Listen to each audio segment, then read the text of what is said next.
We're Greeks from Ithaca, said the Indian. Yeah, the Indian that Alexander the Great couldn't even think of fighting with all the force in this world, and had to run away with his army after his career's first mutiny. Hi guys. What I just said was only for the hateful racists and self-hating Indians who have fallen for the Indian inferiority complex propaganda. You know it's not aimed at the majority of you sweet people of Pepsi land. So the legendary filmmaker Christopher Nolan recently came up with his new masterpiece, Odyssey. And some self-proclaimed intellectuals are pooping their pants because the visionary artist didn't do the obvious.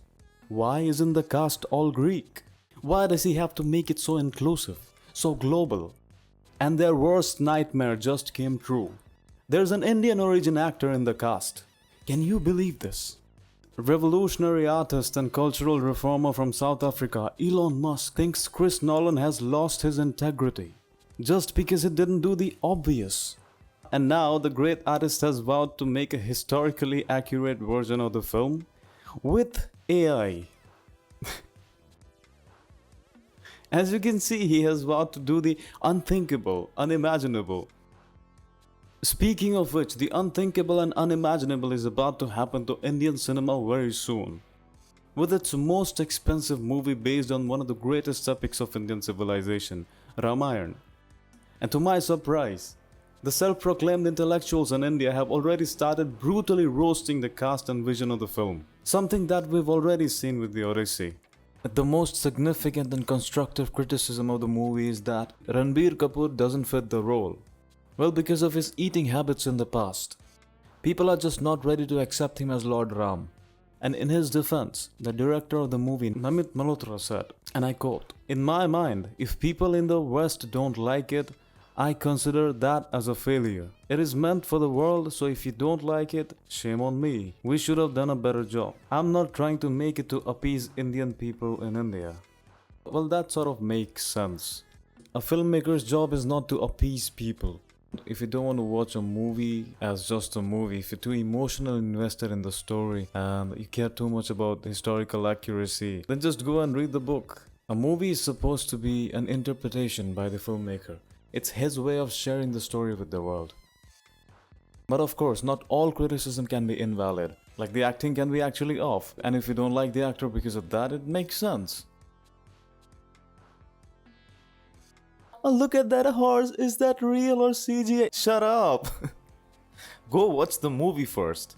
Till the release of the movie, you will find experts from all domains in the comments. VFX, filmmaking, costume designing, makeup, acting, you name it. They will deeply analyze every little detail in the trailer. I bet if the production studios hired them, they would do a much better job than those professionals. Why is Shurpnakha dressed like she's auditioning for Nagin 5? Why is Sita Maiya walking like she's Alia Bhatt walking on Kudmai? Why are all the Mukuts on Ozempic? What's going on with this styling in Ramayana? Star Plus pe, there was a show called Mahabharat. And look at this styling, for example. Look what Draupadi wore to her wedding versus what Sita Maiya is wearing to her wedding. While Draupadi looks regal, ethereal and godly, Sita Maiya looks like any other 2026 bride. Maybe that's exactly what the director wanted to show. I think they both look elegant, regal, ethereal and godly.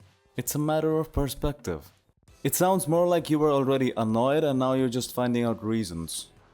For instance, look at Krishan ji, look at his shawl, the details on it, it looks so 3D. The embellishment on it looks expensive and intentional. While look at what Ramji is wearing, look at his hair, look at his shawl. Well, he looks like he's about to get some sleep. Why do you think he needs to wear all that all the time? I think this looks more practical. And above all, do you really think the experts and professionals involved in the making of this movie had no idea about this? You're making it look like you just discovered fire. And look at Arjun, how princely and rich he looks. And when I saw Kakai wearing sari like any modern day woman, I lost it because same age group, we had Gandhari here in Mahabharat. Look how she's dressed. Even in the scenes where Gandhari is not at the palace, she's in her bedroom. Look what she's wearing versus what Kakai is wearing. Because that's what you're supposed to wear in a bedroom. Unless you're getting ready to go to some fancy dress competition. Here's a little fun fact you wouldn't know at all is that these costumes in Mahabharat on Star Plus were created by Nidhi Yasha under the guidance of Bhanu Athaya, India's first ever Oscar-winning costume designer. Amazing, amazing. Thanks for the fun fact. I have no idea who the costume designer of Ramayana is, but I believe they did a nice job. Mahabharat on Star Plus really did their big one with the costumes and the styling, and even a Bollywood film with a mega budget in 2026 doesn't come close. Again, that's your perspective. I get it, you have issues with the movie and you can point out the flaws. But don't try to impose your perspectives on others. Because in the long run, even if it doesn't exist, people will start believing it and then it ruins the whole experience. I guess that's why the director wants it to be global. Because I don't think the Indian audience will ever be satisfied. Even 2,000 years ago, people were missing the point of the Odyssey. That's the argument that Seneca, who's not just a Stoic philosopher, but a playwright himself, wanted us to understand how obnoxious and annoying it is that everyone is missing the point of the Odyssey. They were doing then what we are doing right now. He said that people would get in these debates about where Odysseus got lost, about whether Penelope was faithful the whole time. I think you have such people everywhere. They care too much about whether it actually happened, how it happened, when it happened, whether goddess Sita actually went through the Agni Pariksha. Whether Homer was the first of the great poets, whether Achilles was older than Patroclus. Seneca said none of this matters, not even a little bit. He says Homer isn't telling you about Odysseus's wandering. He's showing you how to stop wandering yourself. He says the argument isn't about whether Penelope was pure. He says, teach me what purity actually means and how to live it. That's true. Ramayana, Gita, Mahabharata, they aren't about them. They're about you. You worship Lord Ram as a god, but in the story he is a human in the form of a god. He is you. Ram is you. He is different because not everyone can be the Maryada Purushottam Ram. It's the journey of finding the Ram inside you. Instead of focusing on the value, a lot of people tend to focus more on the mechanical aspects of the story. Seneca is pushing back on all those pedantic, obnoxious English teachers, those classicists, for whom the geography, the timeline, the trivia is what matters. But that isn't what matters. The story of the Odyssey is what it's doing to you right now while you're reading it. Odysseus isn't some guy who gets lost in the Mediterranean. He's you right now getting knocked off course by something you didn't see coming. The monsters in the Odyssey are not literal monsters. They are parts of yourself. They are things out in the world that you are fighting. The sirens are the temptations you are facing in your life, the distractions, the things that are pulling you off the path that matters, that you're supposed to be on. The storms are setbacks. Ithaca is whatever you are trying to become, whatever destination you are trying to reach. Seneca is saying that memorizing the poem and breaking it down into little pieces isn't the point. The point is, what does it teach you? How does it change you? How does it make you braver? How does it make you craftier? How does it make you more cunning? How does it get you to face what you have been avoiding? How does it make you more loyal? How does it make you more determined? How does it make you a better host and a better guest? How is it pushing you to complete your own Odyssey? Even if you make the most historically accurate depictions of these epics, but you don't deliver the value, the message, then what's the point of it? This isn't history class, this is art, which is supposed to be reinterpreted in multiple ways. Every other culture is allowed cultural preservation except for Western culture. That's the problem. At the time the Odyssey was written, there is no evidence that the ancient Greeks even knew that Indians existed. Here are some other things that are historically inaccurate. Scandinavian Odysseus, Irish Telemachus, British Penelope. This guy.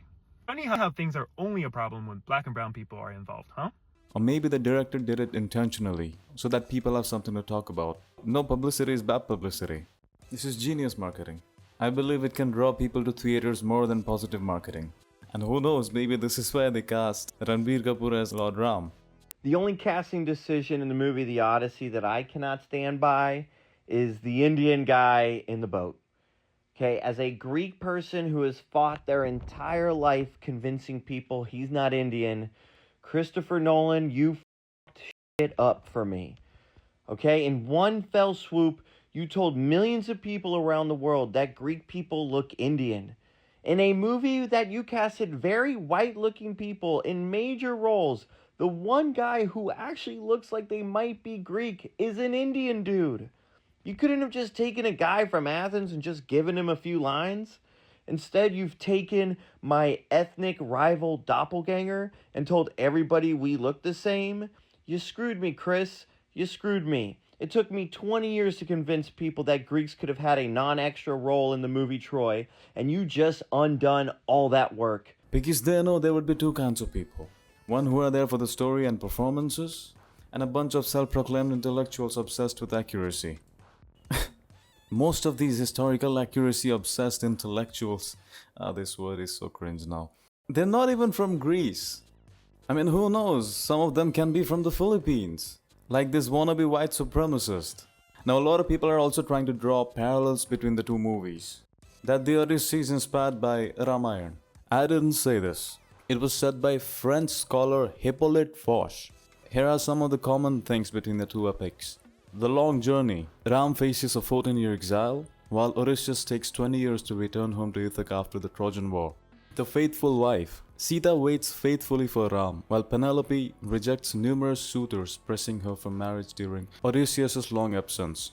And the classic bow test. Ram proves his worth by stringing Lord Shiva's mighty bow at the Swayamvar, and Odysseus proves his identity at the climax of the Odyssey by stringing his own heavy legendary bow to slay the suitors.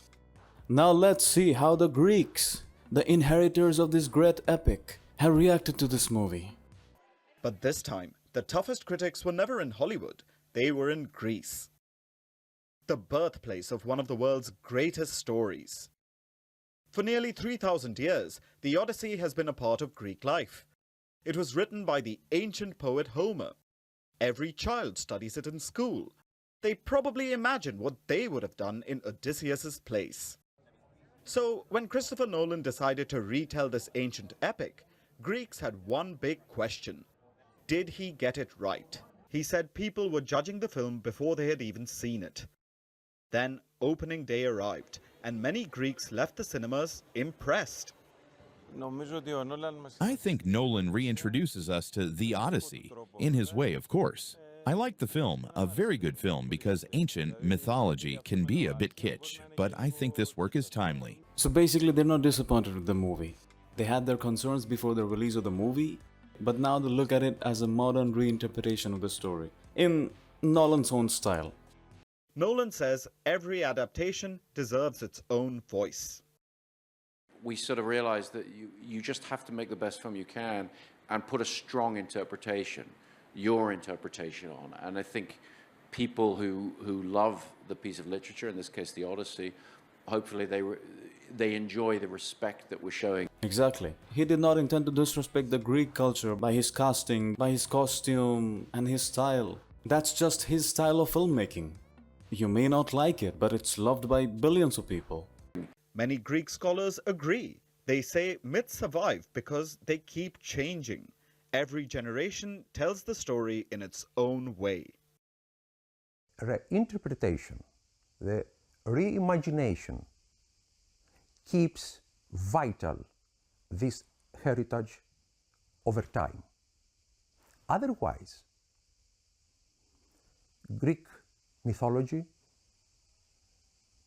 would be a mummy, a museum exhibit. See, as I said, movies based on myths are not like history classes. You should go there mainly to see the vision of the filmmaker. There's a reason why there are so many different versions of Ramayana in Southeast Asia, East Asia, even within India. You should focus more on the intent of the artist. Everyone deserves a chance.